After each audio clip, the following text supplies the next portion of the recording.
Hello and welcome back to successWerk, the Success Factory. I am, of course, Felix Becker, your very own success coach. And I'm sharing a conversation with you that I had with Griselle Paz. Griselle is a very fascinating person. She started in HR and started going into career development with her coaching practice, but has transitioned into parenting. And as you will see in this conversation, there actually is a significant amount of overlap between career development and leadership, as well as parenting. It was a fascinating conversation. It took many twists and turns that I did not expect from this conversation, but I'm hoping you're having as good a time with it as I did. If you do, please remember to like and subscribe. It helps others find this content. Share it with someone who you think might benefit. And as you know, I will leave the contact information for Griselle in the comments below. So if you want to reach out to her, if you're looking for a coach and you want to connect with her, you'll have her contact information right in the description below. Now, with all that out of the way, let's get right into my conversation with Griselle. Okay, Perfect. let's do it. All right. Well, Griselle, so nice to meet you. Really nice to meet you. So, who are you? Well, that's a lot. That's a loaded question, right? That's like, who am I? Okay, so I'm a coach, I'm a writer, I'm a mother, I'm a daughter, I am a talent acquisition professional, or at least I have been for several years. And yeah, just an all around general good human. I hope, So yeah. Yes. That sounds like it. I mean, yeah, we all need to be good humans. Yeah. Yeah. So that's awesome. So what's your story? Like how did we end up here today? So I've been in corporate for a very long time, and you know, nothing to fault corporate with because it gave me work and when I needed it, and I've learned a lot of things. And I've been with some really good companies. But every time there was a business decision, somehow it always made an impact on me or my family. So, when a new CEO came in and he decided to restructure and eliminate a department, after 11 years at a job, I found myself out of a job. Um, and out of a job with a company that I really enjoyed working with. So Mm, that was a little tough. And I still have a good, place for them in my heart, everywhere. They're kind of ubiquitous. So whenever I come across their brand, I think of it in pleasantly, not terribly. But that was tough. And whenever there are issues, like even when I was doing a good job and they wanted to, take it to the next level, they couldn't because of the economy or whatever it was. So I kind of got tired of somebody else calling the shots and deciding whether my family gets to eat or not, or whether I get to keep a roof over my head. So in one of the organizations I was with, I had the good fortune of getting a coach from an organization called Better Up, and he was a brilliant coach. And we got to talking, and I said, "Hey, tell me a little bit about what you do as a coach." And it just really resonated with me because I one of the things that I enjoyed the most in my job was helping people to move ahead in their lives and etc. And it seemed like it was work that would be really, really impactful. So I decided to take the leap and go ahead and pursue my coaching training. So that's that's how I got to coaching. yeah. So how did you end up what exactly were you doing in the corporate space? I was working as a talent acquisition manager. I also did like diversity recruiting. I was a diversity program manager. I did like all kinds of aspects of talent acquisition. So sourcing, recruiting, executive recruiting, program management, these kinds of things, learning and development, all of those types of things. Yeah. A lot of human connections. I mean, that's a very human driven position. How did you end up in that? Like, what was your path into that space? It was actually very, I don't know, serendipitous, I guess, like the universe just had a kind of had things lined up for me. So my degree, I have a master's degree, and my master's degree is in communication, specifically journalism. And I spent about a decade working in that space. I was a writer, I was a producer. I worked for a news magazine show, which is still on the air.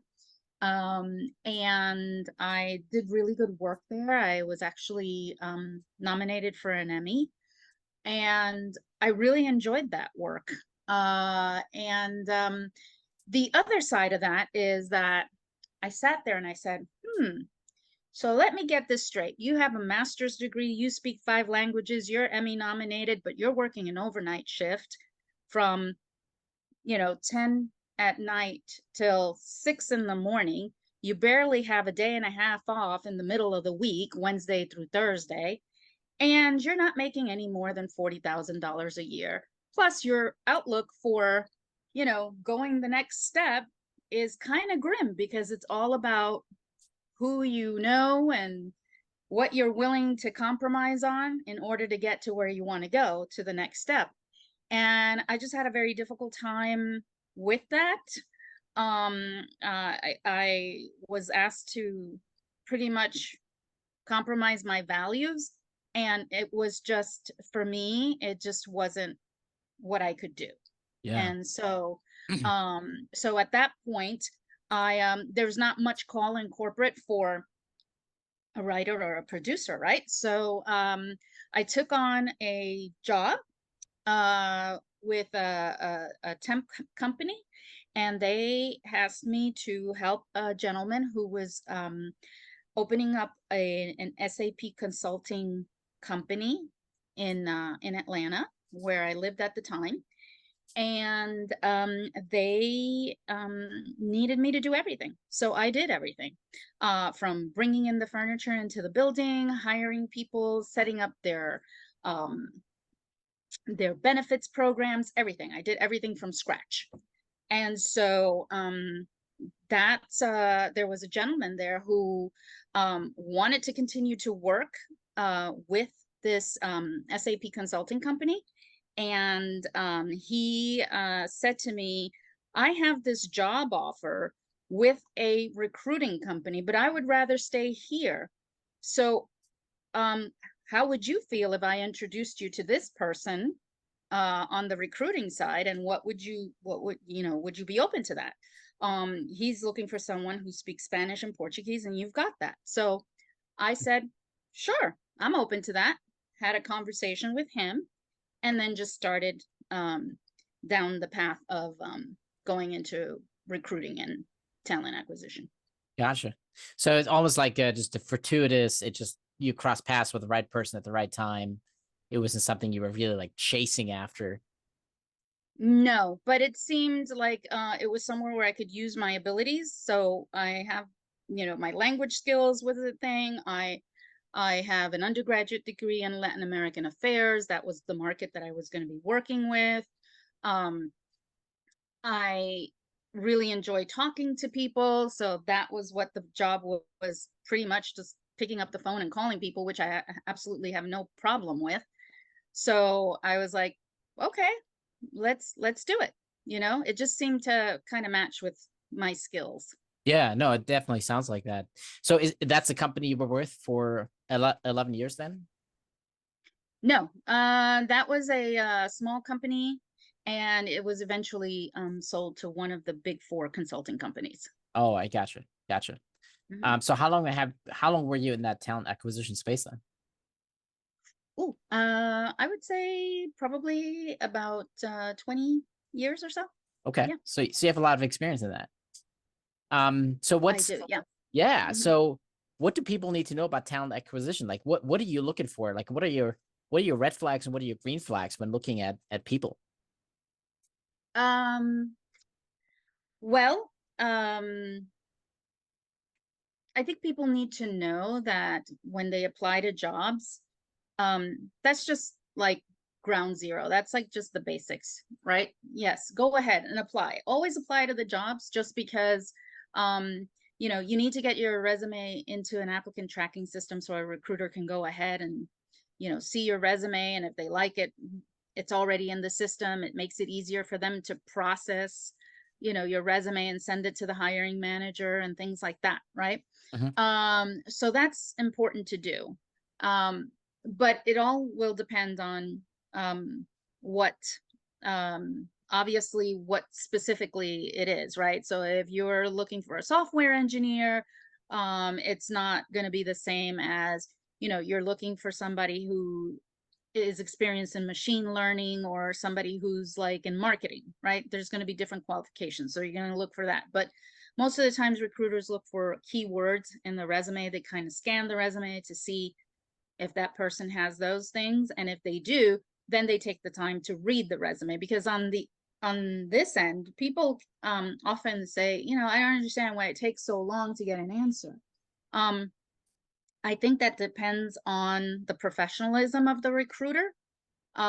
So, but also when you're getting 300 resumes for one position, and then you're also getting, you're working on anywhere from 20 to 30 positions at a time, that's somewhere around 6,000 to 9,000 resumes to look at. Yeah. And so that is what the recruiter is up against, in order to bring. So it's super critical that the person does have on their resume all of the keywords to not only the keywords, but statistics about, hey, I improved XYZ thing by 30%, yielding thus and such in sales, for example, right? So that when I look at that, I go, oh, wow, okay, so this person is actually giving me data about their success rate, and then I can go ahead and know whether that would be a good person to talk to. So those are kind of the things that I recommend. People forget that their resumes are their marketing piece. It's their calling card. So if it's not on the resume, number one, it doesn't exist. Number two, don't think that the recruiter is going to necessarily infer that, maybe you did something because you pointed out XYZ on your resume. Spell it out. Don't make them guess. And sometimes when there's questions, sometimes I've been in a position where I've seen somebody and I've thought, oh, wow, this person could be like really great. I wonder if they did this. But because they didn't really answer it in the resume, I kind of have to jump over to the one that did answer that Mm. and put that person through, just because I'm under a time crunch. Managers want to fill their positions as soon as possible. Oh, sure. They don't want to wait, because even, by the time uh, you do the entire process of getting someone through an interview, getting them through a background check, making the offer, getting them onboarded, you have anywhere from 6 to 8 weeks, and people have to kind of plan ahead for those 6 to 8 weeks. And most people don't. Like, they really want to get that job as soon as possible. And the best time to get a job is when you have a job. Yeah. So, I guess from your experience looking at obviously tens of thousands of CVs at this point, how does someone stand out in that sea of 6 or 9,000 that you're looking at any given moment in time? Like, besides answering the questions, what else is it that people can do to elevate themselves higher up the list then? And I'm I only think asking because I'm completely ignorant about this space. I've never had to deal with any of this, so I don't know anything about this space. well, certifications help. Anything that shows, like if you're starting early in career, um, folks that are coming straight out of college, it helps, like if they have internships, right? So that kind of already says something about, their discipline, because it takes a little bit of discipline to be able to do your work at school, and then also, take on an internship, which requires, you to do good time management and that sort of thing. Right. Um, certainly, uh, good pedigree from, a good educational institution doesn't hurt. But I think any person that shows that they are motivated, that they're driven, that they can self-manage, that's going to be something that stands out. A nice profile picture doesn't hurt, because you want to put your best foot forward Mhm. when you're looking for a position. um but I think attitude, good attitude, goes a really long way. Yeah. So one thing you mentioned was the having certifications on there, and I guess my question here is: are certificates more important, or is experience more important, generally speaking? I would say hands down, experience is more important than certifications. I know because there's plenty of people that are really good at taking tests and they haven't got an idea of how to work something out, right? Sure. Whereas, um, if there is a guy who has, or a lady who has experience, um, and all you have to do is, um, they can basically, there's a story about, you know um a machine broke down, right? And there are all these people trying to figure out what to do to fix it, right? So they called the guy with the experience, and he comes in and he, twists the right, like the right button, pushes the right button and gets the thing working. And he says, okay, that'll be $10,000. And people are like, what do you mean? All you did was like turn a knob. He says, yes, but I knew which knob to turn, Right. right? So that's the deal. Like, hands down, experience is better, but certainly, it doesn't hurt that, if you're going for a data analytics job and you have a Google Analytics certification, or if you have you want a position in networking and you happen to be Cisco certified, all of that's going to help you. Yeah. No, that makes sense. But what about red flags? Like you look at a resume and you're like, this is just throwing off all sorts of alarm bells, and you're like, definitely a no. I would say things like, no explanation of gaps in the resume. Mm, It doesn't matter if you decided to take a year and, travel the world or whatever. Just say so. Just say it on the resume. So, um, but a lot of times there's inconsistencies with the resume. So if you have someone that, you know, um worked in retail and then worked in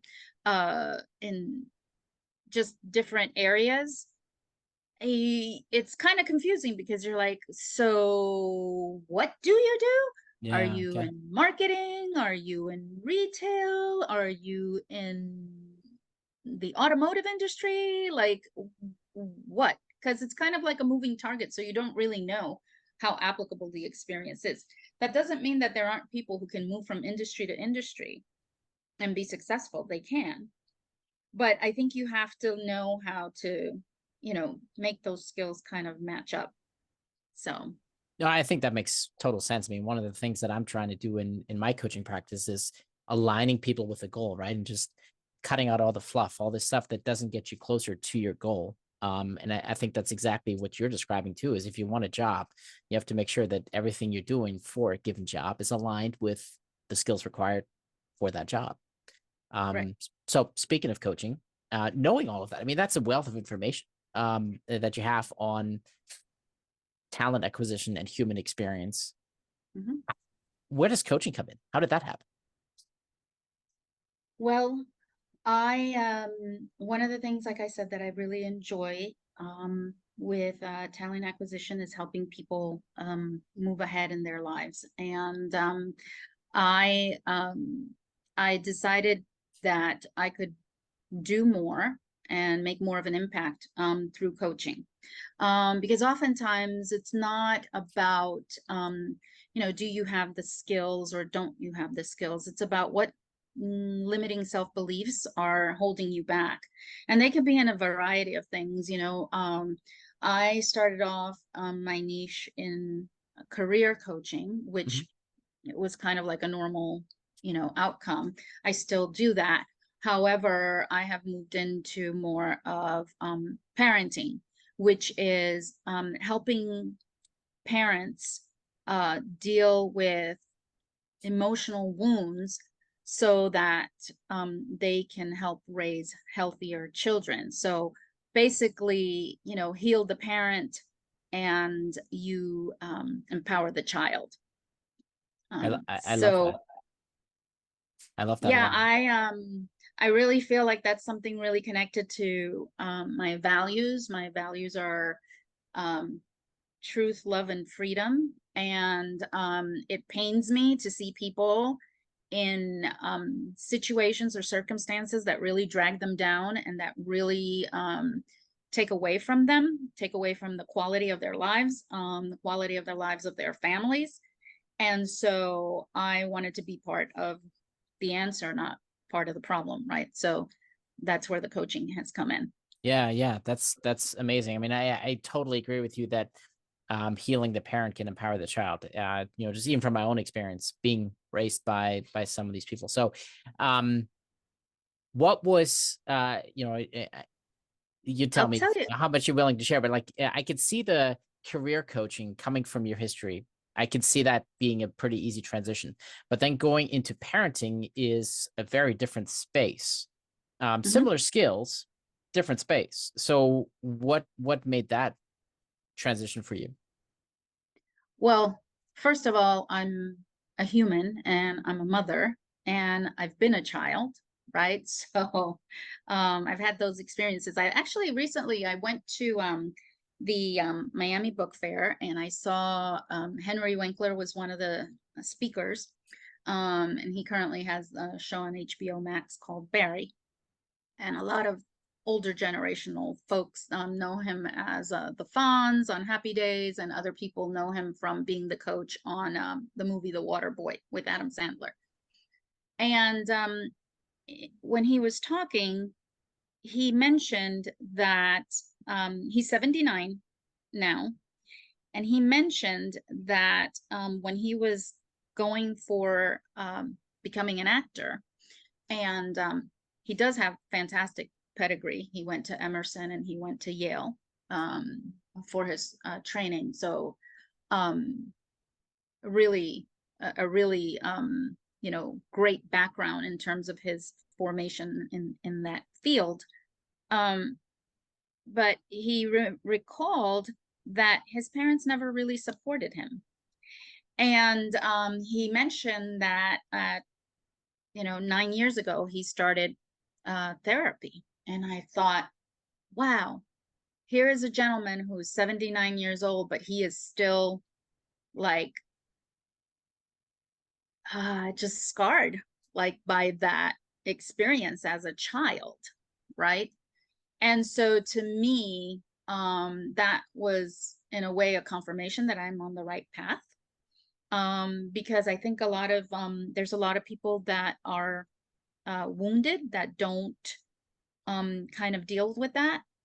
Sometimes they're confused. They don't know why is my kid acting out? Why is my kid out of control? Why can't I seem to communicate with my kid? Um, and sometimes it's because they're carrying generational wounds that they're passing on to their kid. And if those things don't heal, it just makes it a lot harder to talk and relate to your child. And when you have a healthy human and you have a healthy family, you have a healthier society. Yeah. So I've had personal challenges as a single parent, raising two kids with special needs and things like that. And so, and I've been around other ladies, other mothers who have those challenges. So that was just something that I think children are sacred and they need to be loved. And I think they need to be protected. And I think that, they're just valuable. And so, yeah, like what better thing than to work in a space like that. Yeah. No, that's an incredibly noble task. I definitely appreciate you being in that space. I was just thinking as you're describing all these things, when I first became a parent, I certainly wasn't ready. I think most people aren't ready. But it Hmm. became just even for me personally at a very inopportune time because I was still in my surgical training and I just didn't even have time. But more importantly, looking back at it, I hadn't figured myself out yet. And now I was struggling with, well, who is Felix? Who am I? What am I here to do? In addition to trying to guide this new person in this world on their own path. And I felt really lost because I didn't know how to guide them if I didn't even know how to guide myself. Yeah. So, and I think there's probably most parents are in a similar situation with that. And Hmm. and two, like my girlfriend is a school counselor, and I see the disconnect that the parents have with the children and how much that affects the children, not just at school. I mean, I feel like the problems they have at school is just a manifestation. It's just a symptom of the underlying problem. And Exactly. right, so this is a huge problem in this country in the world. So Yeah. how do we fix that? Because if you really think about it, we have been raising children for hundreds of thousands of years, and we still don't Mhm. have it figured out, right? But so where do we even begin? Well, I don't, everybody's different. So it's not as if every kid comes with a manual and each child is entirely different. Like I have two kids and one of them is extroverted, gregarious, just, bubbly and what have you. The other one is, and she's in the arts. She loves the arts. Then my son is, you know, just quiet, very logical thinker, um, more of a loner, prefers, to be alone than have a lot of, that human interaction kind of drains him. He needs to recharge before he can do it. Whereas my daughter gets kind of thrives on it. And so they're just different. They're not going to come with a manual. So you have to kind of not try to, well, your sister does that, you should Mm, do that, or your brother does this. A lot of parents compare, they kind of like certain qualities about their children, and they want the other child to emulate it. I mean, that's a terrible thing to do. I mean, you put them in a position where they're comparing with one another because it devalues them as a human. um the other thing is that I think you have to um, just slow down and meet them where they are. Um, Look, one day they're going to come to you and they're going to tell you something that you do not want to hear. yes. And the first inclination is to like, even if inside you are screaming and you are, just completely overwhelmed, don't show it. And if you can't compose yourself at that moment, um, just say, you know what? I'm hearing this for the first time. Um, so can you give me a little bit of time for me to take this in? And when I've had a little bit of time to process it, can we talk about it? Yeah. It's, it's, don't get in your kid's face and tell them that they are, whatever you want to tell them, that they're a disappointment, that they're losers, that they're, I mean, you know, um, sometimes what happens is that, um, kids will come to you with something and it'll be something that you're afraid of, something that you fear, Mm, something that you don't want them to go through. And you're seeing them going down that path, and you are freaking out. You're just freaking out about it. And so yeah, it's even if you are, you can't show that in front of them, because it's otherwise it's counterproductive. So how do we fix it? Well, I think there has to be nothing shows love more than time and communication. So those two things I think would be essential. And then beyond that, I think celebrating your child's individuality, I think that's really important. But like I said, they don't come with manuals, so you have to take one thing at a time, and not be so down on yourself because you don't have it figured out, you know. But actually, I think if a parent is willing to clean up their side of the street and kind of, look at that can of worms and take it out little by little, you know, go through that process, then as the parent becomes stronger, they can do better, Yeah. because the more you understand yourself, then the easier it's going to be for you to understand your child. Oh, for sure. I agree. And I like what you said there about treating them as individuals. I feel like with my kids, once I start recognizing that, and treating them as individual human beings who have their own journey in life, and, their own thought patterns and their own desires and their own needs and wants, I feel like it almost eased the burden for me, because I was like, and that's one of the big things that led me to always saying, be a parent, not a boss. A lot of things that I've seen is parents are always like, do this, do that. And I've come to realize these are human beings, and yeah, sure, they don't know what to do, but it's my role as a parent to prepare them for a successful life. And so instead of just telling them what to do, I really need to teach them why they're supposed to do certain things a certain way.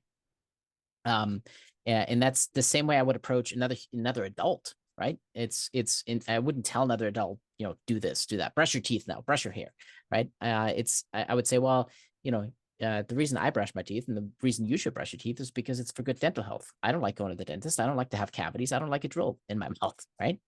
Um, and so that's huge. I like that a lot. So knowing all that, what do you think is one thing every parent could do better? Like, if you got 3 minutes on CNN to tell the world, or whatever your favorite news channels, tell the world, something that they needed to do different or better, or change their perspective on, what would that be? I would say think before you speak, I like that a lot. because we have two ears and one mouth. And I think we really need to exercise that.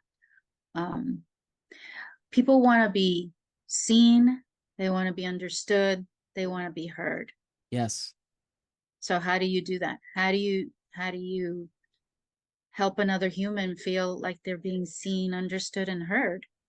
You gotta slow it down and just listen, and not speak out of turn. So if I were to say anything, I mean, I think that at the core of every human, out of every person, that's something that's like an innate desire to be understood, seen, and heard. Yeah. That is so true. And seeing it also from maybe the child's perspective. I mean, one of the conversations I had with my kids a while ago now, but I said, if somebody yells at you, it's most of the time, it's not about you. It's about something they're going through.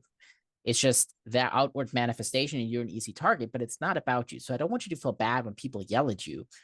I want you to think about what's going through their mind, trying to build some of that empathetic response too in the process. But yeah, it Yeah. goes back to just treating them as individuals, right? They're human beings. They're Yeah. And I obviously, think sometimes parents, you know, they want to live out their dreams through their children. yes. and they want them to follow, in their steps. So they're and sometimes it just happens naturally, right? I mean, if the dad's an accountant, the kid becomes an accountant. If dad's in a medical field, the kid becomes, I mean, the dad's a gynecologist, the kid's a gynecologist. Yeah. Sometimes it happens that way. And sometimes that's okay if that's what they want. But when things are imposed or a child is manipulated, I've seen parents that, will say, oh, well, if you don't go to med school, I'm not paying for your college. Uh, you have to be an MD, and the child wants to be a psychologist. Yeah. But they're still in the medical field. Like, what's the big deal? Like, but yet, there's this standard that they're holding them to. And I think that what's really, really, really important for any human being is to make your own definition of success. I remember I was listening to an interview with Maria Shriver, and that really hit me really, really hard when I heard her say that, because I was like, that's right. You have to have your own definition of success. Your definition of success and my definition of success are probably vastly different, right? Very much Not so. maybe for somebody, it's, getting an accolade. Maybe for somebody else, it's, achieving something in their careers, or, living in this nice neighborhood, or driving this nice car, or, for some other person, it might be, hey, joining the Peace Corps and, helping people in other countries, like, or even in the inner city, or, you know, everybody's definition is different. So, what happens a lot is that when you are in a specific, like, let's say I grew up in New York, there's like a certain vibe about New York, right? It's very fast paced. You better be on your P's and Q's, that sort of thing. There's a lot of networking going on. When you want to go into certain careers, it makes sense for you to be in New York. Yeah. But, if let's say you want a career in television, it makes sense for you to be in New York. 100%. Sure. Or, you know, New York, it's always New York, LA for film, for example, New York, LA, Atlanta to some degree, Toronto, right? Mhm. These are some places for that. Great. As long as it's what you want, but it has to be your definition of success. I had a friend in high school, and her biggest ambition was to be a mother. And that was what, you know, um, lit her up. She had amazing parents. She had an incredible um like modeling of what good parents are. So her greatest desire was to be in a mother, not to be in. She worked at Nickelodeon. I knew her at the time when I was working in television. She worked at Nickelodeon, but she could care less about that. Mm. And out of all the media places that she could have worked, what did she pick? She picked Nickelodeon, where there's kids, right? Yeah. Yeah. So Yeah.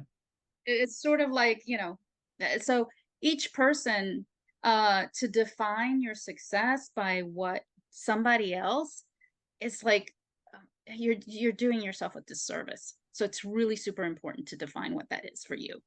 No, I agree. I absolutely agree. Obviously, success is a big thing in my world too. So I hear you on that. So how are you doing all that in your coaching practice? Who you work with, and how do you help them with all this parenting stuff? Well, I think it's whoever is committed and whoever needs it, because you know I'm I'm a guide. I'm gonna help someone discover the things that they already know. Um, but they have to commit to that journey. They have to commit to the work. I mean, I can say, look, here's the car, but it's up to them to get in it and drive, Yes. right? Right. So, you know, uh, and I think that sometimes um, people have to get over their fear. And, sometimes you just have to jump. Sometimes you just have to do it. And a lot of times, what I've discovered whenever I've been afraid of doing something is that after I've gone in and done it, it's almost like anticlimactic. It's Mm. almost like, wow, this was what I was afraid of, because I saw a meme, and it was a picture of God, right? And there was a little girl in front of God, right? And he was asking her to give him a little teddy bear, like this small, right? And behind his back was this big, humongous teddy bear, right? So she couldn't see what it was, but he was like, trust me, right? So that's the kind of thing. Like, sometimes you just have to trust the process. You have to, like, be willing to say, okay, I'm scared. I don't know how to do this. This is hard. Um, I have no clue what to do with this kid that's driving me nuts. But be willing to just, take that step, because the reward when you do is huge. Like, to have a connection with your child where your child wants to talk to you. My son doesn't talk very much. My son doesn't say I love you very much. So when he does say it, it's like a big deal. And the other day I got a phone call, and he talked to me for an hour. I was absolutely floored. I was like, this is a pivotal moment in my life, Yeah. because it was just so great to see that he responded in a way that, I need guidance. He came to me. He had questions. He came to me. Yeah. And as a parent, like, well, that's what you want, you know, because there's so many voices in this world, trying to get the attention of our kids. There's so many. And what do we want? We are, as the parents, have the biggest influence on our children. There's nobody that can speak into the life of a child that has more influence than the parent themselves. I So mean, true. I can talk to your kids. It's never going to be the same as you talking to your kids. That is so Never. true. So it's critical, I think, that parents do remember that they have this incredible just responsibility. But with that responsibility comes this amazing reward, um, when your children come to you and they feel safe. Yes. Creating that safe space is huge. I agree with you on that. Cool. All right. Well, I have a few semi-scripted questions that I ask everybody, just for people to get to know a little bit more about you as a human and the quirks that you have. So, Right. the first one is going to be, what is a place that you haven't been yet but really want to visit? Oh, I have so many. So many, so many, so many. But I was actually talking to somebody about this. I was actually talking to a friend of mine who happens to live in Bali. And, one of the things that we were talking about was, hey, what do you want to do for the new year? What do you want to celebrate? And I said, gosh, I would love to go to Thailand. That would be like a really beautiful place to go. I would like to go to the Maldives. I was actually um, talking to someone yesterday about that, and she had told me how she had gone to the Maldives and how beautiful it was and the whole thing. So, yeah, I mean, those couple of places, but I have a ton of them. Yeah, that's awesome. No, those are great. Give me ideas now for things that I may want to add to my bucket list. All right. Would you rather take a cold shower on a hot day or a hot bath on a cold day? I would say a hot bath on a cold day. All Yes. right. Fair enough. Would you rather get to your destination quickly and spend more time there, or take your time and enjoy the journey instead? The journey, 100%. All right, cool. That's where the magic is. Uh, This is the last one. This is the weirdest one, but would you rather have a cat that barks or a dog that meows? Neither. Well, if you had to pick, which one would it be? Oh, that's yucky. I think a cat that barks then. Okay. All right. Fair enough. I think this is the first time somebody answered with that one. So that's awesome. Well, listen, Griselle, this is amazing. So much good stuff.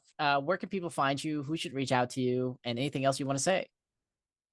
My website is growingalifecoaching.com. So people can find me there. I have, resources on that website. I have a free guide. I also, anytime anybody works with me, I'd like to say is that a portion of the proceeds go to supporting Sela Freedom. Sela Freedom is an organization that is highly rated for their programs against human trafficking. And, with the love that I have for children, that's an organization that I really support and believe in. No child should ever have to go through something like that. So there's that when folks work with me.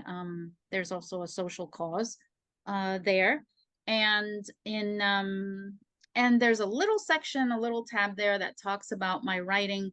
I have a book coming out next fall, called Growing a Man. And it's basically 10 questions I want to answer for my kid before I kick the bucket.